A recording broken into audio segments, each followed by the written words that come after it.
আসসালামু আলাইকুম বন্ধুরা, লেখা বিষয়ক চ্যানেলে আপনাদের সবাইকে স্বাগতম। আজকের এই ভিডিওতে আপনাদেরকে দেখানো হবে কিভাবে ইংরেজি হাতের লেখা সুন্দর করা যায়।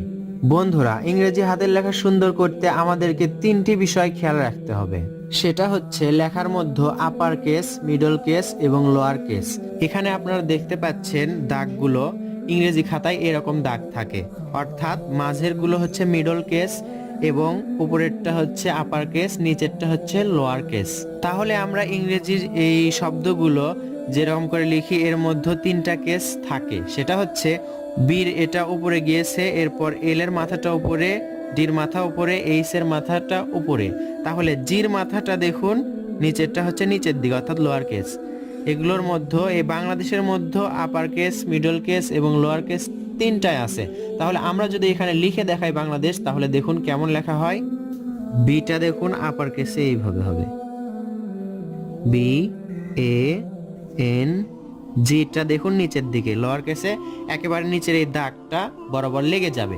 উপরে বিটা দেখুন এই উপরের দাগ বরাবর লেগে যাবে। আর মিডল কেসের যেগুলো আছে সেগুলো পুরোপুরি উপরের এবং নিচের দাগে ভরাট অবস্থায় থাকবে, অর্থাৎ উপরের দাগ নিচের দাগের সাথে একেবারে লেগে যাবে। এরপর এলটা উপর দিকে, অর্থাৎ আপার কেস মিডল কেস সহ, L A D E S H, Bangladesh.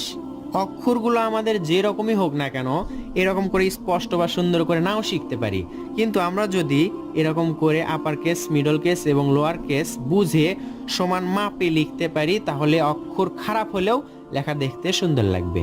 এই দাগের মধ্যে আপনি মাপ বুঝে যে কোনো অক্ষর ফেলবেন, অর্থাৎ লিখবেন, দেখবেন আপনার লেখা পুরোপুরি সুন্দর লাগছে।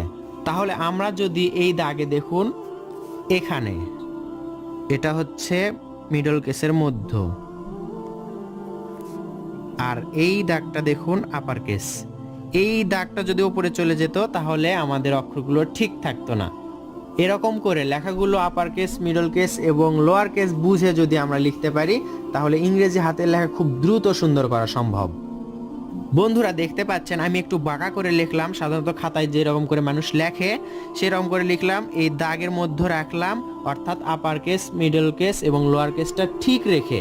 তাহলে দেখতে পাচ্ছেন আপনারা লেখাটা সুন্দর দেখাচ্ছে, দেখাবে ইনশাল্লাহ আপনি যদি এই নিয়মটা ফলো করে লেখেন। এজন্য হাতের লেখা সুন্দর করতে চাইলে বেশি বেশি বর্ণমালা অনুশীলন করতে হবে এবং ইংরেজি খাতায় বেশি বেশি লিখতে হবে।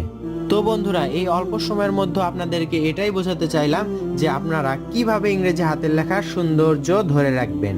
আমি আশা করি এই টিপস বা কৌশলটি আপনারা আয়ত্ত করে খাতায় লিখতে পারেন, তাহলে ইনশাল্লাহ হাতের লেখা সুন্দর দেখাবে বা ইংরেজি হাতের লেখা আপনার আগের থেকে ইমপ্রুভ হবে। ভিডিওটি অনেক ছোট হতে পারে, কিন্তু কৌশলটি আপনার কাজে দিবে ইনশাল্লাহ। ধন্যবাদ সবাইকে।